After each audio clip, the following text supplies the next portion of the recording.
Now to Liberal MP Zoe McKenzie, live from Somerville in Victoria. Thanks for joining us, Zoe. I know we want to talk about other issues, but as a female politician on this issue, I know in federal politics it's largely talking about state law here when we're talking about the criminal justice system, but there has to be a call for action from state governments to get tougher on this sort of these sort of bail issues and domestic violence order issues, because women's safety has to be paramount, surely.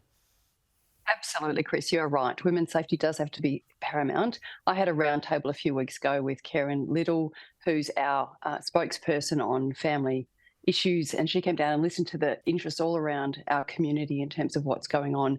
With real pressures on families in terms of cost of living, we know that people are doing it tough. We know we need to keep an eye out for what's going in terms of family safety, children's safety, and particularly women's safety. So we are very focused on that issue, even though it is from a federal government. And I have one of the country's greatest advocates, indeed, on women's safety and family violence, which is Rosie Batty, who lives down the road here. So she's doing an amazing job raising awareness. She's speaking at our Writers' Festival this weekend, as am I.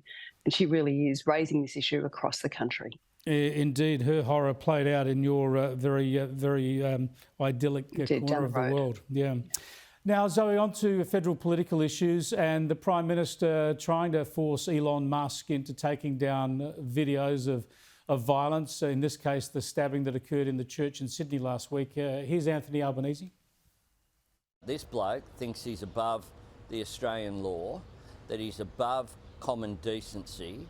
This bloke on the other side of the world, from his billionaires' establishments, trying to lecture Australians about free speech.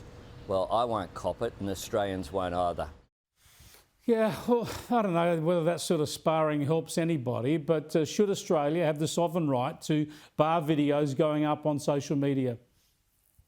I think as a country we need to have a proper conversation about social media and indeed internet use that's gone beyond tech for good to tech for bad for tech for terrible, which is something I spoke about in my maiden speech. We must have a proper conversation in this country. If you look at the impact of too much technology on young people and indeed too much social media, you can see the effect it's having on learning, the effect that's having on mental health. But then it goes beyond that. It's the effect it's having in terms of danger, in terms of child sexual abuse material, and then beyond that in terms of extremism, going down the rabbit hole, the dangers that provides to people, and equally the risk we have of foreign interference. It's time we have a proper conversation in this country about technology for bad and technology for terrible. That doesn't mean blanket bans of certain platforms, but it does mean that we look at options for proper regulation to get rid of some of the worst extremes we see, largely algorithmically fueled, if I can say that, autoplay attitude, which drives people into more and more extreme content with each minute.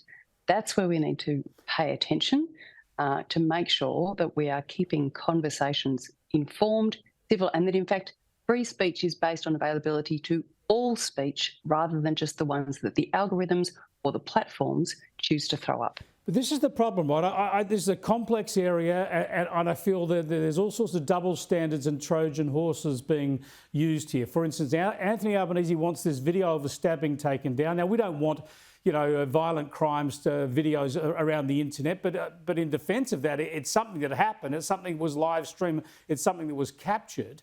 At the same time, Anthony Albanese is talking about bringing in misinformation laws, which would actually allow governments to censor all sorts of debates, political and otherwise, online. And at the same time, Anthony Albanese seems to be doing nothing about hate preachers whose videos are still online in this country, demonising Jewish people and other infidels and encouraging people towards violence. So this whole suite of rhetoric and intent doesn't quite add up. Quite right. The misinformation bill that was released some time ago now, everyone knows there was a problem with that. It was an absurd kind of Orwellian piece of legislation, the kind of, 4 legs good, 2 legs bad kind of regulation, putting disproportionate power or saying that things are naturally correct if they're out of the mouth of the government people, but not necessarily opposition people, or if they're out of the mouth of an academic, but no one else. So that was an absurd piece of draft legislation, and at least the government's had the good sense to withdraw it and have another look at it. So I do think it's time for a proper conversation, and to the extent possible, a bipartisan one. Peter Dutton was very clear on the weekend that he's up for a conversation, that he recognises the dangers that some part of the extremist part of social media is doing to our community, and we need to have a proper bipartisan balanced conversation. Jackie Lambie showed she was up for it today. So it could be a whole of Parliament conversation, and it needs to be. We are nearly out of time, Zoe McKenzie, but just quickly on the upcoming budget, I notice the government's now spending money advertising the tax cuts that the coalition legislated years ago, of course, but Labor have just fiddled with. Yeah, the old bait and switch tax cuts, right? So coalition does all the hard work of finding all the money and saving up and providing for tax cuts, and Labor changes them at the last minute. And to be fair, we've agreed to pass those tax cuts because people are doing it really, really tough. You know, I went to a school today and I had a young man who must have been 8 years of age complaining about diesel costs to me. So trust me, everyone is doing it tough, down to little people knowing that their parents are struggling as well across my electorate. Good on so, yeah, they are. Thanks for joining us, Zoe. I appreciate it. Zoe McKenzie there, the member for Flinders there in Victoria.